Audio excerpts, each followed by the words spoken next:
Good morning, everyone. Hello. Are we good? Good morning, everyone. So, hey, are we good? Anyway, so good again. Good morning, everyone. But thank you for joining us, sparing your time for lean management for millennials. I'm very happy to see dun sa members of the class are very diverse. So, from government to private to public, from the academe, and also from those guys who are in the private practice, and some students. I believe they're just fresh grads. So welcome everyone. So before I start, let me introduce myself. I've been in the training and in the business sector for quite some time, for 22 years. I'm all of this. But nonetheless, I would rather be remembered as someone who is an advocate. So number one, I'm an advocate of mental health. So I would like to make it accessible for everyone. So especially this time of pandemic. I'm also an advocate of financial inclusivity. So that's the reason why I write these things. I write all of these lectures. No, it's always customized, injecting all of this advocacy. So if one day you need my help, share some of our details. If you'd like to approach us, collaborate, work on something, work for your corporate social responsibility. As a former past president of the Rotary Club of Metropolitan Pateros, we would welcome anything that in our small way you can help you. So the very core of my discipline is that learning is always part and parcel of the continuous improvement, and it should be a lifestyle. So you have a decision to continuously improve. Okay, now moving forward, if you want to have if you're an institution or an individual, regardless of whatever you need, if for purposes of professional help, or for purposes of you'd like to work with us, just drop us a message either with our Gmail, our longest serving email, even in spite of the so many years, and or at our page at the in Origanum solution. So drop it anytime. No, okay. Just in case you need anything for purposes of mental health, just put a code of MH ahead of the message and then LPC. So I would know, or my team would know, that um, you need a particular kind of help from us. So we would be more than happy to serve you. Okay, now, house rules, just please reserve your question for at the end. We'll have an open forum a little bit at the end, and then kindly mute your mic for inquiries. That's the reason we're requesting to reserve the questions kasi at the end baka nasagot na ng mga ibang slides. So please. Okay, now contact details will be flash again. So if you would like to consult us, especially my heart is open for the academe and for the HR because I'm also a fellow practitioner. So just drop us a message. Okay. Then questions, drop in a box. We'll filter it at the end. Just prioritize those more important ones. Learn and enjoy. And then again, try to learn as much as absorb. Kasi lean, if you're in the Lean Six Sigma discipline, it would take years. But it has been my advocacy to make things simpler. Diba? Sabi nga, the Feynman technique para sa pagtuturo. A simple sixth grader should understand your lecture. So, ganun po yung ginagawa natin. So, all of these techniques must be translated to something that's very understandable, communicable to a child. Yan po yung gagawin natin. So, well, for purposes of today, we'll concentrate on the G's. There is the full lecture on December 10. We'll announce it naman formally through our website, through LPC. But nonetheless, bear with me for today. I will throw you the principles for today and then have the basic understanding. Bakit lean management? Bakit millennial? Then, bakit kailangan the marriage between these principles and the generational values of a millennial? So that's the reason why. I've been telling this to all of my lectures na lean being a discipline of continuous improvement is complementary to the mindset of millennials. Kasi doon medyo maswerte. I for myself is a Gen X. I saw someone in the profile may mas earlier. Will not call it the boom area, the baby boom days, no. But anyway, the point is we have this set of generational guys, millennials. That's what we call them, has a different set of values. Number one, if you're a psychologist or sociologist or a political scientist like me, um, ang daming nagbago. Technology, the way we see things, and then even our moral compass has its fundamentals, but it has translated to so many things, especially with the pandemic. Now, um, the beautiful thing about lean is that it has one basic concept or one basic ideology na less work, greater value, but whose value? That's for purposes of discussion and for purposes of saving time. It's about the value perceived by the customer. Ngayon yung customer very, very, relevant and also very dynamic. Okay? Kasi uh, he, as the end user, will be the greatest judge of what you do with your work. Kasi kailangan, ano yung perceived value niya, ano yung doon sa proseso mo, anong elemento mo yung dapat mawala. Kasi sa lean, basically you eliminate waste. So to translate, sinasabi nga namin, dapat you have the least effort by and then streamlining the process, eliminating the waste. So you have the immediate satisfaction of delivering the right and appreciated value of the product or services. Depende sa industriya mo. Okay. Now, my objective is for you to understand if you are I've seen some of the members of this class are bosses in the government and in the private. So basically how you implement lean. Just a little note, remember, meron ng lean for government, meron ng lean for private practice, meron lean for softwares. Ang dami ng disciplines ngayon. But for purposes of today, it is more of the psychology of millennials. Yun, sabi ko nga, the marriage between lean and the generational values of um, the millennials. Okay, terms, tools, techniques, although hahapyawan natin, we'll discuss it in the full lecture. Okay, and then identify the type of waste. Hopefully, we can set up a reduction, minimalize everything, and then make continuous improvement as a value. Sabi ko nga sa akin, it's a lifestyle. And then, understand. This is something that we need to, I'm happy to say in some of our government financial institutions, nagiging malinaw na yung cross-training.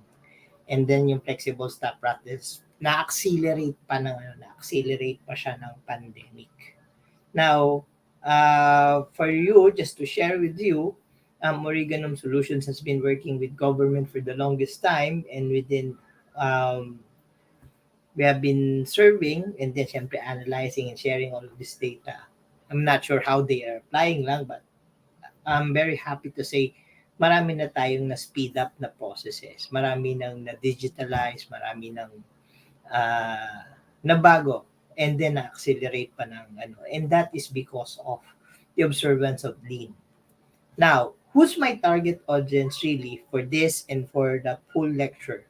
if you're I know some of you who were sent by your bosses. So una is kung ikaw ay negosyante or entrepreneur, and then you are part of management. But the most important thing is that if you're an HR practitioner who endorsed this subject, or you are one of the OD consultants that who's working for me or working with me, it is targeted for newly promoted supervisors, managers, may be millennials or not, calibrated or high potentials na mga staff. The HR officer itself and the audio manager itself who has the obligation now for change management. Remember, we're going effective today, we're level 2 for NCR. Uh, the new normal is gonna introduce many things. And syempre, kasama na din dyan yung the possibility of surge. But that's for another discussion. Now, C-level for executives who believes continuous improvement is the reason for them, for your business to strive. Kasi kung hindi, that's gonna be a problem. We've seen so many business closed, but those who have strived or who have the resiliency to stay in, not even if they were not so big as Jollibee, as SM or the Ayala Group, they had applied so many principles there. So it's a very great learning. So well, look, sabi ko nga, it's just the silver lining of any crisis, yung things you learn. And I hope people have learned and then we apply it for the future. Now, let's take a look back. Doon sa Industrial Revolution, siyempre Ford was the best example for the conveyor or line production, especially if you are a practitioner, no? Para dyan sa mga ganyan. This is where I appreciate engineers and industrial engineers, especially for their time and motion. But this is also where I love what happened to Toyota. Kasi for everybody, I'm sure some of you already know that lean, and for those the youngest listening now, lean is a byproduct of learning. So they reverse engineer some of the cars ni Ford, so, pero hindi sinasabi sa mga pag-aaral. But the point is, they developed the Toyota production system, eventually now called the lean. Now, the very purpose is how to have a quality car by reviewing the processes, the ways, the people, so on and so forth, that does not add value to the point of view of the customer. Padahal bibigyan ko siya ng kotse, pero sa side ko, paano ko mapoproduce yung kotse ng least yung gastos ko, least time, least amount investment, least capital with the maximum profit. So, that is where it was developed. And later on, I'm very happy about the history of lean now. It started with lean manufacturing. But did you know that the head of Google Chrome's car program is also a product of lean? And later on, another guy, I just forgot the exact name, who developed now the lean naman for softwares. Meron ng available dyan sa market. Kaya nga napakaswerte ng millennial. All of these tools has been developed. Problem is the application or the culture na nawawala. Kaya yun ang kailangan magkaroon ng synchronization. I even call it in my lectures, there should be a synthesis between the generational values or the psychological values of millennials and the discipline of lean. Kasi the tools are there. It's not a problem. Yun yung andun. So, what do I mean with that? According to Indeed.com, this is the latest studies. So, ano yung top 10 generational values that they see in millennials based on the interviews, based on the applications, and this is the result. Sabi number 1, it values meaningful motivation. Both sides. So, lagi ko sinasabi, you have to understand the word customer is not limited to a person. It also connotes the time and immemorial concept that you have internal, external customers. There is always a duality in the personality of customer. You might be the producer for someone, but you will also be the same as a customer for someone in your own turf. Kaya yung meaningful motivation dyan, it's affected by that. And then, in fairness to the millennials, they always challenge the status quo, which is a very, very good part, or sabi nga, commendable part of their behavior or their psychological behavior, na to review everything, challenge it. Bakit? For purposes of improvement. So, kaya very complementary. And then, importance of relationship. So, hierarchy. But with syempre the purpose of challenging, well, they're tech buff, so ano dyan, they're open to change, very good, again, part and parcel of lean management. And then the level of the importance of the task, doon napakahalaga. Syempre passion for learning, again, and then receptive to feedback. Nga lang, some study shows that they are also very emotional about it. Pero yung resiliency on emotions, dun lang medyo may mga pag-aaral na nagsasabing we need to help them. Kaya nga yung mental health, especially at this point in time, I am advocating that psychological first aid should be part and parcel of your occupational safety and health. Again, part of the lean program. Then pre-thinking, very liberalist, and then affirmation. Sabi nga,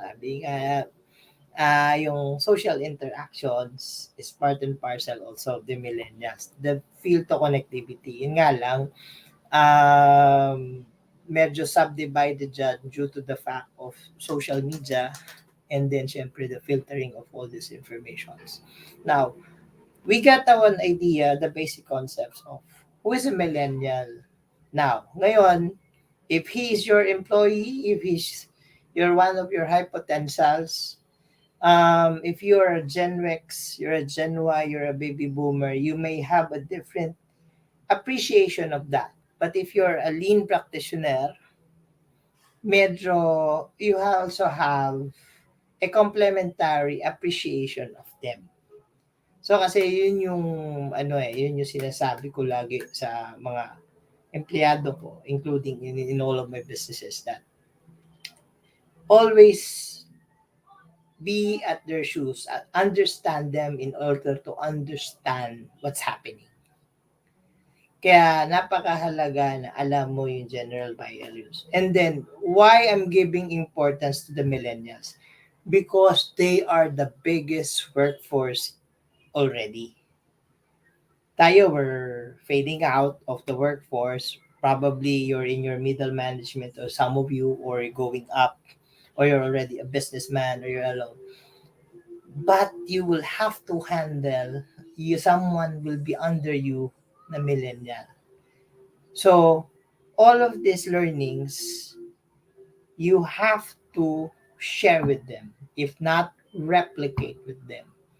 Kaya kailangan now focus the person. Remember what Simon Sinek says, in either the person or in the workplace or in the work etiquette, it's the why, the how, and the what.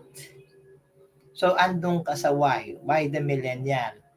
Kasi, lean has two main purposes. Especially now, if you are in this era, any business or any job or any advocacy that you have, at the end of the day, you want to provide customer satisfaction and do so with profitability. Siyempre, if you're in the business, for purposes of everyone, you have to pay yourself, pay for your employee salary and everything. If you are in the charitable part, you want to make sure the one you advocate to serve for, na-serve sila dyan, and then syempre compensated yung mga tao natin, and then syempre yung mga benefactors natin, kung sino nag-donate sa atin, they are satisfied with what we are doing.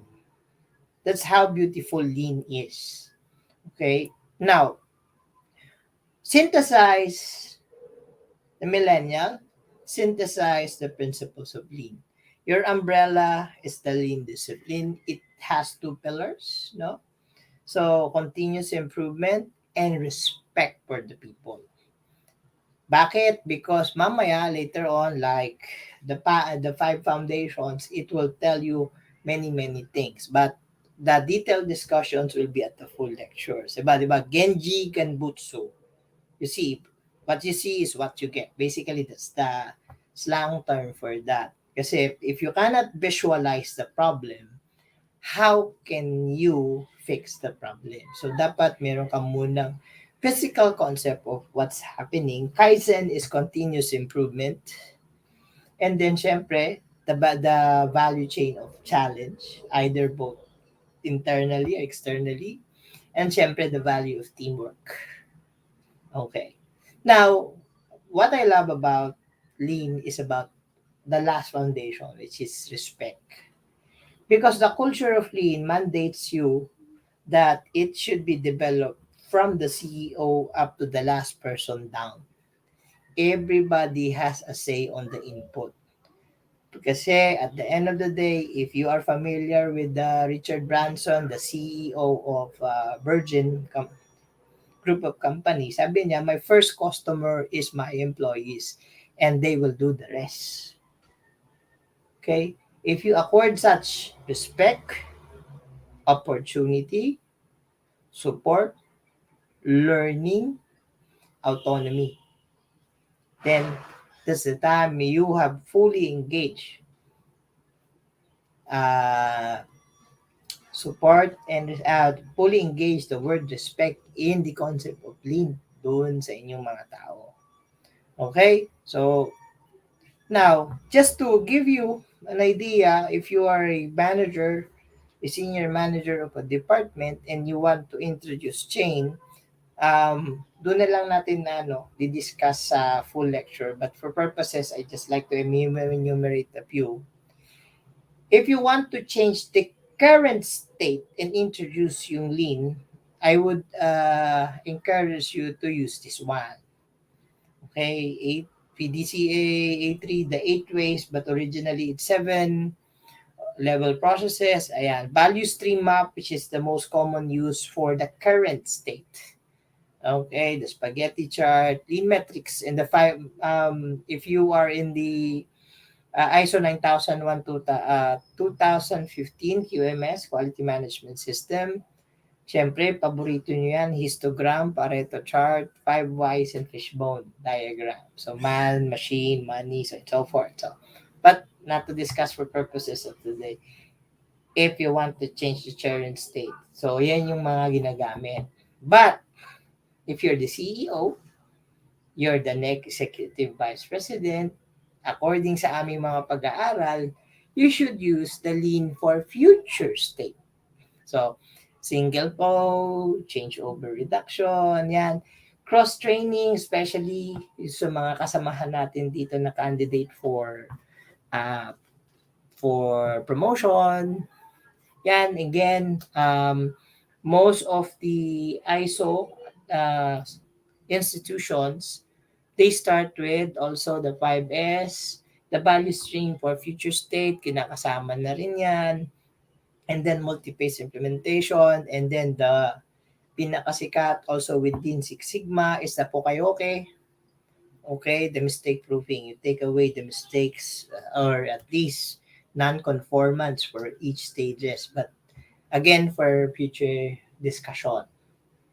I hope you understand. But let's concentrate more on understanding lean. Kasi kanina, meron na tayong konsepto who is our targeted na magbago, which is the millennials. Especially if you see leadership qualities with them. Kasi in my long line of history of HR practice, what you will learn is this. Number one, a candidate for promotion normally is technically good, but he lacks yung kanyang o hindi pa well molded yung kanyang leadership skills, communication skills, Most of the time you get promoted or you get to be a candidate of promotion because you were technically good. But na on the other aspects of being a head or a leader, medyo kulang doon. So, it's now the job of the HR manager, the OD manager, or whoever in charge of your corporate social program or kung yung inyong improvement program to use at least 5 of the main basic principles that. Now, ang sinasabi ng lean, you have to embed a culture. Okay, so with that, and given that you have a current state where promotion is normally based on a technically good aspect of the person. So yung marami pang ihon sa kanya, or normally we call them high potentials. We prepare them to the stream, or at least yung upward stream niya. Number one of the ano yan, you have to identify the value. Saan yung role niya? If he is going to be promotable, he's gonna be the next supervisor. He's technically good. Can he replicate the skills at kung sino man who would be the future persons directly reporting to him? And how does this person, the highly promotable guy, sees her boss or his boss? So parang ganyan. So how can he, ikaw na OD, ikaw na HR, how do you add value to this guy? Siyempre, sabi nga, because of the process, what is your what is your process for promoting a person? Ano yung inputs ng support? If you're using 360, what is the input of the direct, the peer, the superior, and then the environmental? So, asan yung mga input na yon? Para at the end of the day, who's going to be satisfied? Siyempre, yung boss. If say the manager, you're promoting someone to be supervisor, the preparation to be a supervisor yun. Because at the end of the day, katuwang ng supervisor yung manager. And the manager, ang kanyang, kung meron siyang engagement pa sa task, which is normally meron, that's a different issue. But if this manager is also engaged with the external customer of the organization, either government or private, he now must have given an input through your OD, your HR, into this guy para for the expected output or whatever value needs, especially kung nasa government ka, what this person's needs, this customer's needs. Or sabi nga, ang word nga gamit natin sa government service are stakeholders. So you can just imagine, although these are semantics, same concept. How do you improve the value in order to satisfy your customer needs? Then you have to identify also at what point in time, where area, baka sino, how, or what. Kasi at the end of the day, for you to do that, you have to map the value stream. Okay. Value stream from the point of production up to the point of engagement. Kung sino yung end user. So, laging ganon, dulo sa dulo. And then, somewhere along the way, baka mamaya merong nadi-delay, merong nagkakamali, mga re-entries. So, yung mga ways which we will discuss later.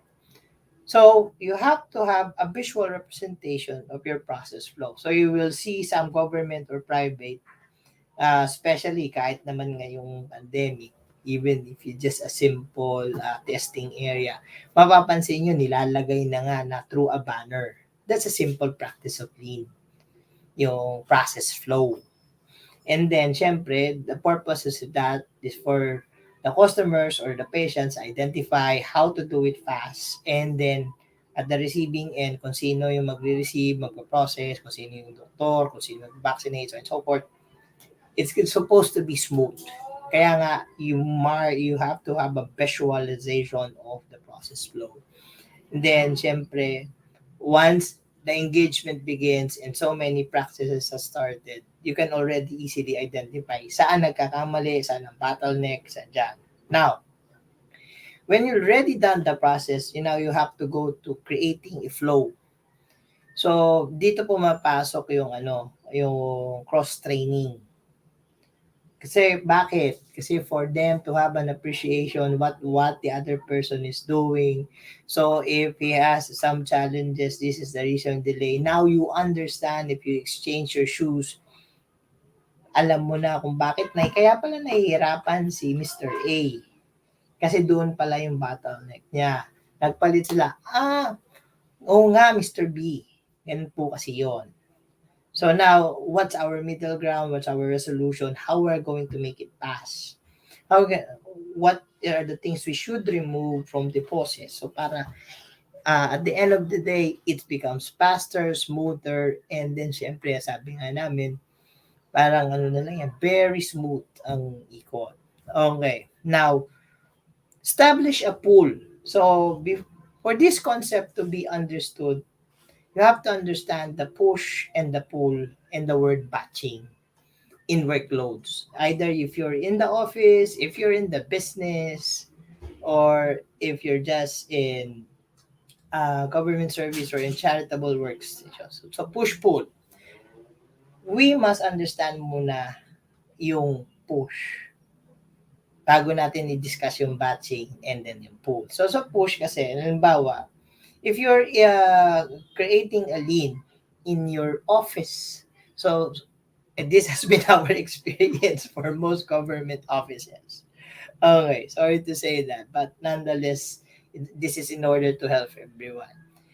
May dumating na isang batch of paperworks. So, nangyayari, iipunin. And then, gagawin nila para lang isang mabilis, isang bagsakan. Ipunin, let's say, 10 sets of documentations and signature, 10. And then, dumating 20. Tsaka pa lang darating doon sa receiving end. So, that's batching. Ito ang common na nangyari na ugali ng iba. Dumating yung 10, ipunin mo na yung buong araw at saka dadalhin. Pero for the whole process, they could have passed it already. Kaya nga, yung digitalization dito, mahalaga. O kaya, in some of our findings, medyo ayaw kasi dito yung pass the ball na nangyayari. Too many workload, inantay, tsaka lang ipapasa. Ngayon, mababang dito, biglang yung sumunod na batch ng trabaho, twice as many as the first batch. Dito, hindi pinasa uli, hindi pa natatapos yung 10, tsaka pa lang gagawin. So that's the push concept in Lean. So that's the problem dyan. Ngayon, supposedly, digitalization, to our experience, supposedly bato lang ng bato going to the other side. Now, the pull concept is a little bit different. Okay. Initiative is the key word. So, who is, si point B, madami pa hindi, siya na ang kumukuha nito, moving there, and then process it already, para pag na-process, bato uli ng bato. So, pull siya ng pull. So, yung batching na nangyayari ng trabaho, hindi na nawawala na. That's for an office setup. If you are in the restaurant business, this is what happens. No? Yung mga concept naman ng pull sa push, bibili lahat madami, tsaka pala magpo-portion, tapos gagawin. Pasa kay chef, kay cook. But for some, hindi. Pagdating ng delivery on the day, sa pull concept, every ingredient that comes pulled. If you're in the restaurant or fast food business, absorb, portion, everything pack, bato. So, wala nang delivery. So, kung may dumating man na another set of delivery, pag pull niya, wala na naman dito. Process, out. Ngayon, andun ka na sa dispensing. So, that's establishing the pool.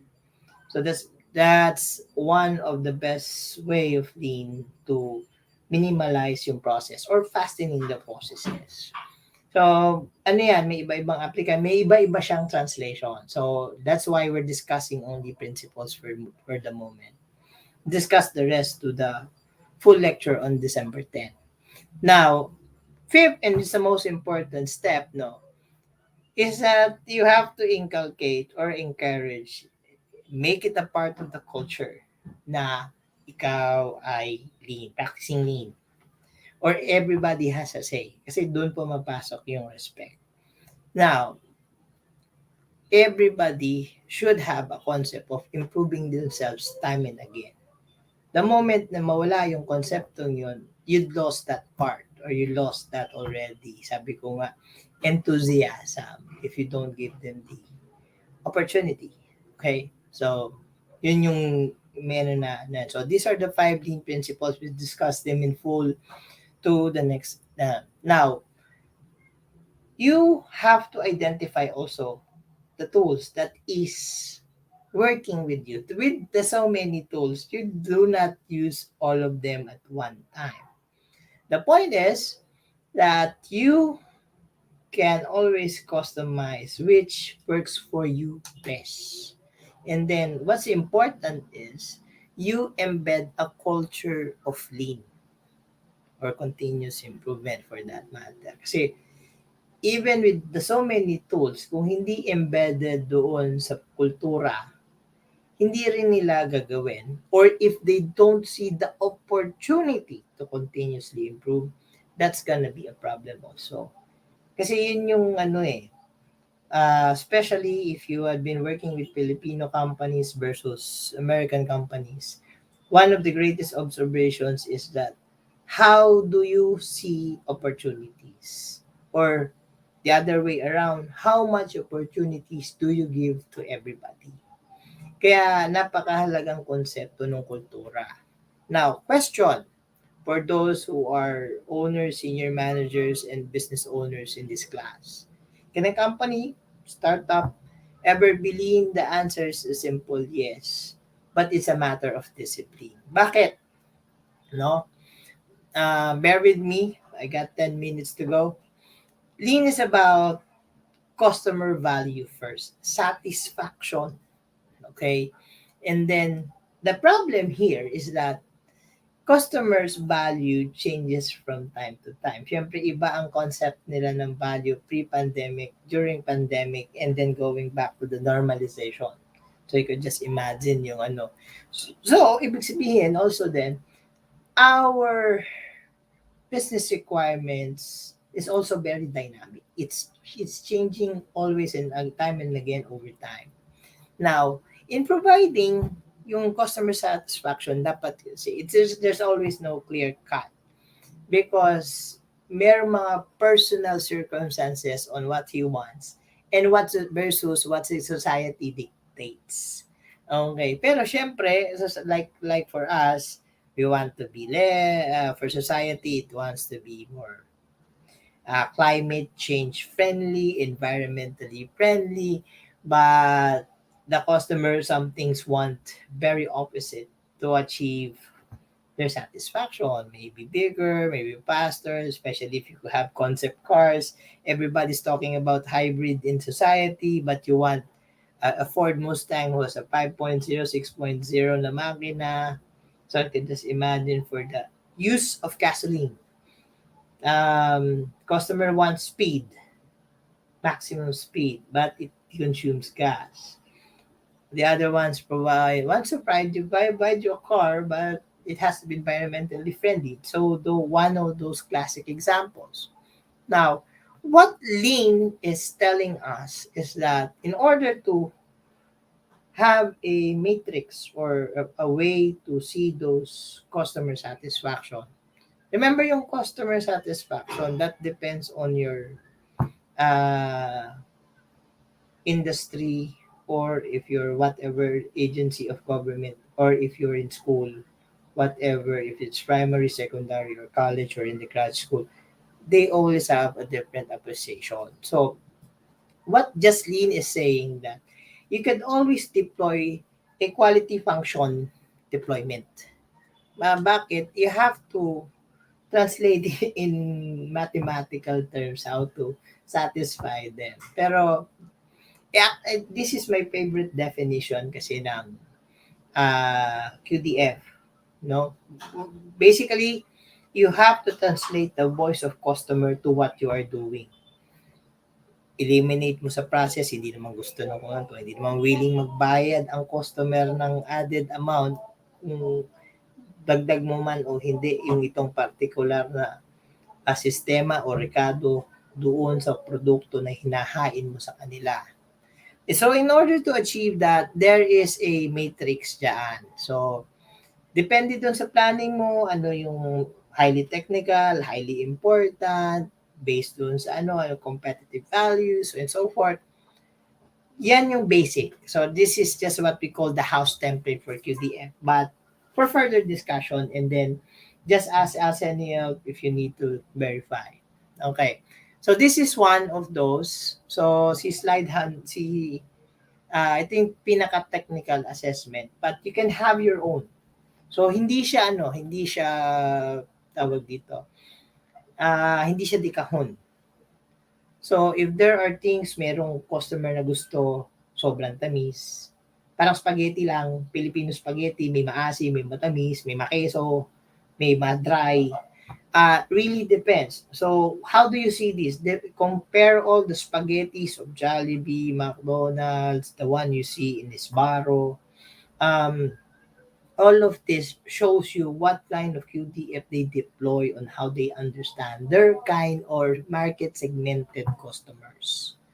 So that's how important yan. So if you ask me to do a personal translation of your QDF, we'll use this one. Now, customer satisfaction thrives on three areas. So especially kung school ka, ano ba yung kind of methodology? Kasi meron na itong flaxseed, seed yata, SEED. So there are already so many technical way of teaching. So ano bang klase that serves quality, but is it expensive, is it cheaper, and then delivery, is it a manner of repetition, is it a manner of quality, is it qualitative, is quantitative, so and so forth. All of these are the basic key areas. So yung customization mo on how to understand customization, you use this. Now remember, lean is supposed to make us profitable. So, ito yung sinasabi ko kung business, you have to earn income with charities because you're still giving the beneficiaries and the benefactors. Okay? Yun siya dyan. But at the end of the day, lean is all about cutting costs. And cutting costs is just you remove what's wrong with the process. Baka masyado mahaba, baka hindi na kailangan. At saka meron din, does it necessarily add value? But there's one catch. There's one very powerful catch dyan, especially for cutting processes. Kasi kung government ka, it's very different. Let me share with you because I saw someone here from, just to share it very fast.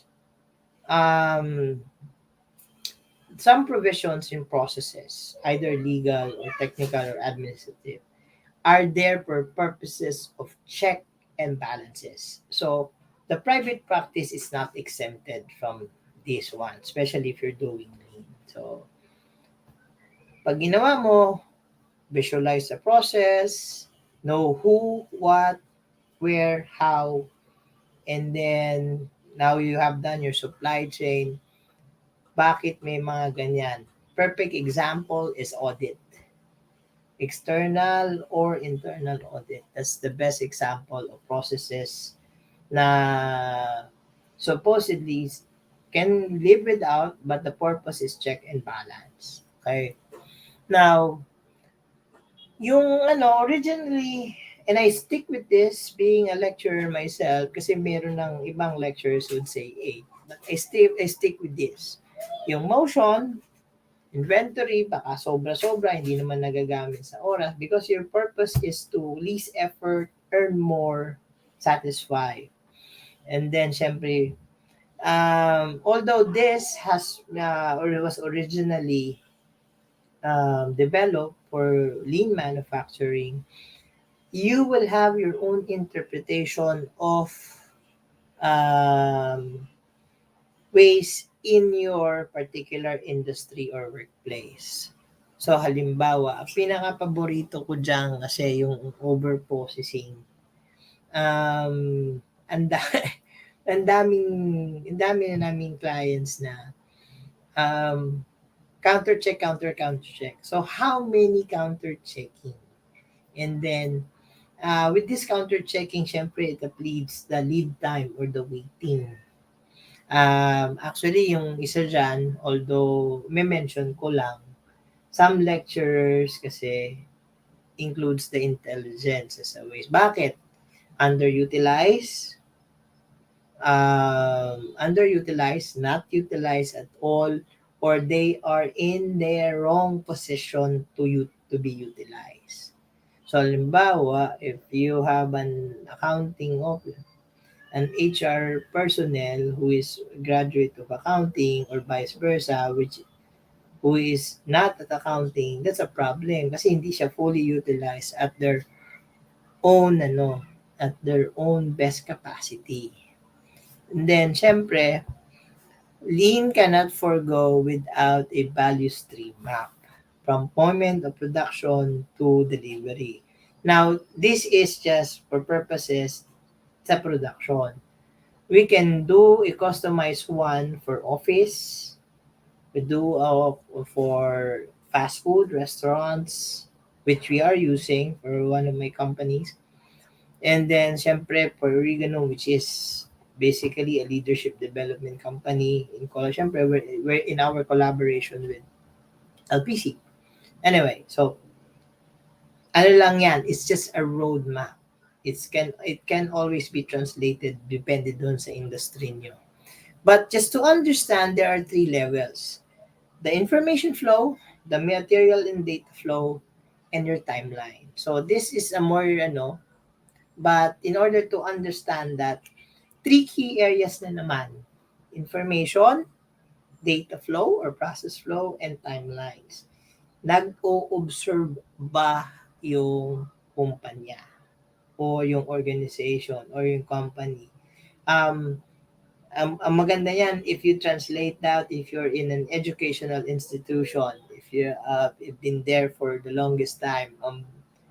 Isa sa mga gusto ko sanang makita in the future is, remember, online teaching is no different.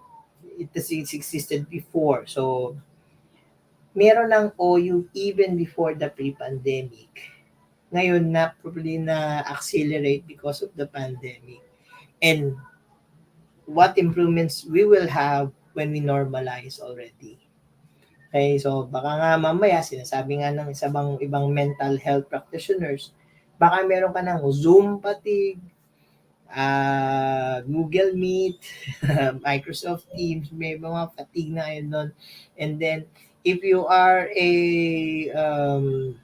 evaluator, I'm sure some of you already have discussed, is work from home really effective? Is online teaching really effective for kindergarten, for preschool, versus the grad school, versus the college, versus the high school, versus the elementary?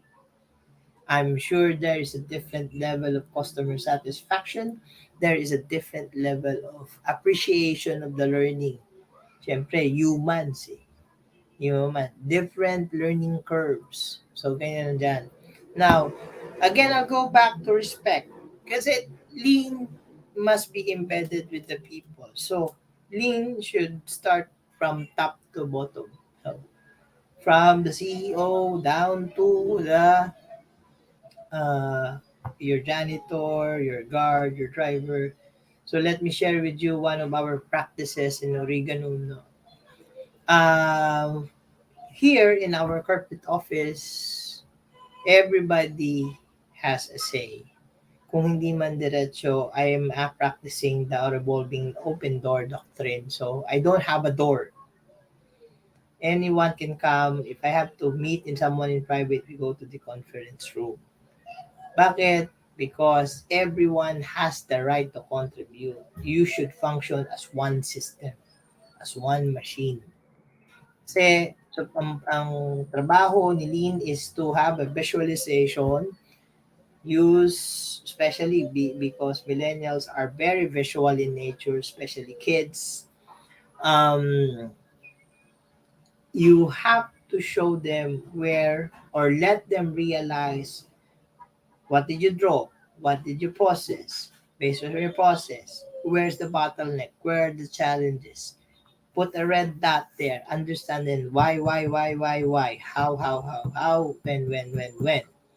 And then, syempre, doon na papasok. Mga basics lang, just for me to discuss for today. At little 5S, kasi very visual nga. Now, if you want to know, you have already put the red line and circle the red line in your processes, doon ka na ngayon papasok ng yung 5 whys. What? Root cause analysis, di ba? Grabe nga, problem solving, decision making techniques, marami na yan. So, but that's for later discussion. Remember, at the end of the day, lean is for not for manufacturing. The purpose is customer satisfaction. How do you provide? Can you provide in the most efficient, cost-effective, and in the right timing? Some practitioners sabi nga, just in time or perfect time. Depende doon sa mga gumagamit. Anyway, now, these are the lean tools, but they are just not the lean tools. Ano naman to, naka-video naman, na-share naman namin sa Facebook. You can have it in your, screenshot later on. But just to borrow from one of our colleagues in the practice, at the end of the day, it's about customer focus.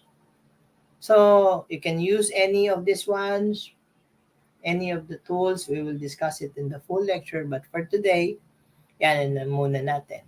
Now, for purposes of today, thank you very much for sharing your time with us. I am Mavs Ross, Marvin Flores, but in the industry they call me Mavs. This is our number. Please drop us an email or at our FB Messenger, Origanum Solutions. So I'll entertain a few questions. So thank you very much. Take it away, admin po.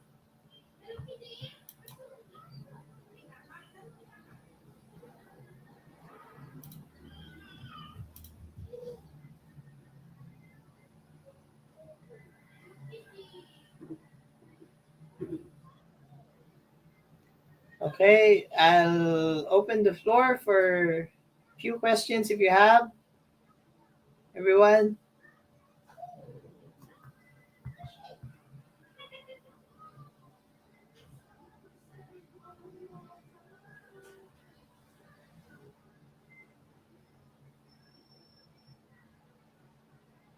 Okay, just put it in the chat box po. Tapos, if there's any other instruction from the team.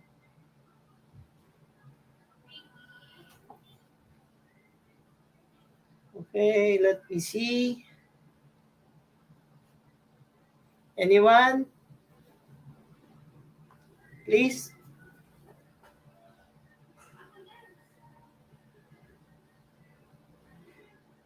Okay, guys, we for November 26, we have a 9 to 4 yung problem solving and decision making for newly promoted managers, but that's 9 to 4 on November 26.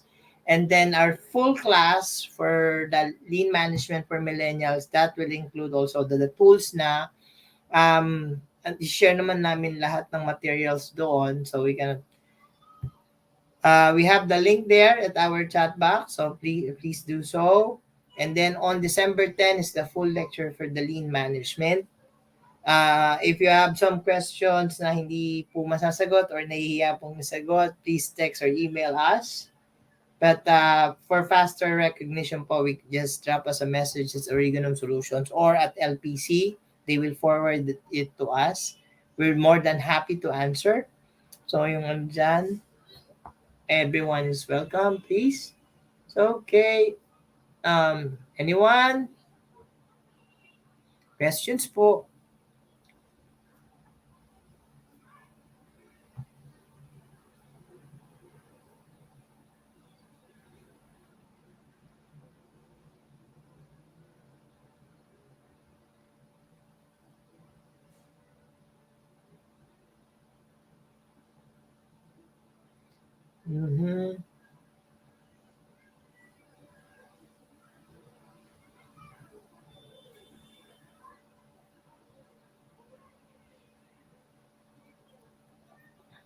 Do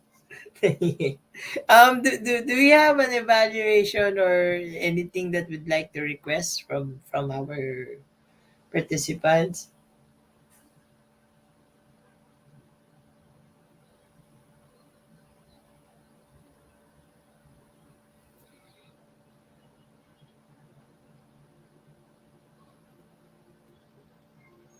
Mm. Anyway, guys, please throw any question. So anyway, I've seen doon sa participants mayroong meron tayong mga kasamaan sa public service. So now, if you have yung available na HR team for you, we do our own internal training. LPC provides that. So, if you'd like to request a separate training dahil magko-closure na tayo ng budget on November 15 as required by DBM, no? um, we can mobilize at any time if you'd like to ask our help. Please. Ano lang naman dyan, we have a very deep bench of curriculums that we can offer with you and different experts from different fields. So, please, andyan, kindly contact us lang yung aming event organizer team. Okay, yung copy po, we have this in the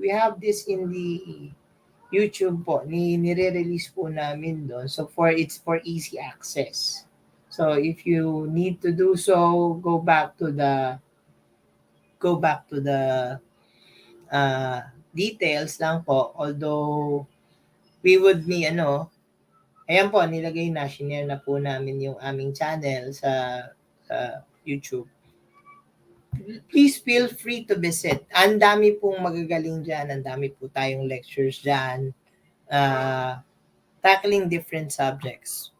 Mostly of soft skills. And then, kagandahan nga nitong mga nakarang araw, yung ating course, no? Mataas na ang pagbibigay natin ng importance sa occupational safety and health. So, if you'd like to ask our help or my help for that matter, if you have a mental health program for your organization, for your department, please don't hesitate to drop us a message. If you want to text me personally or drop a message at Origanum, me and my team will gladly help you kasi it's an advocacy, hindi naman po siya negosyo. So we're just there to help you design a mental health program for your department. Kasi ngayon medyo mataas na yung statistics, suicidal, depressions, and then syempre yung emotional stability, especially if you have a large number of millennials. We encourage you have your own OSH na mental health programs. Please, please. It's part of our advocacy. We're not charging anyone for that. Gano lang. Anyone else? Any requests? Any questions that you'd like to throw? Please put it in the chat box. Masyado pong tahimik. If it's very technical, we have a different approach for the lean kasi we just needed to present it in a little more formal manner. If your promotables are between undergrads to grads or they are sub-pro sa government service naman, we have a different approach. So, especially if you have these guys na for next in line. Kasi kung nagpa-practice po kayo ng succession management, yung inyong kumpanya, yung organization, we'd be more than happy to work with everyone. Just send us to drop us a message.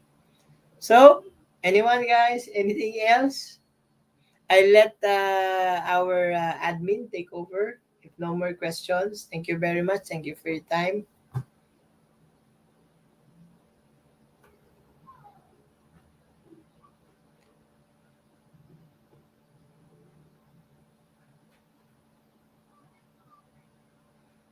Okay, good day everyone.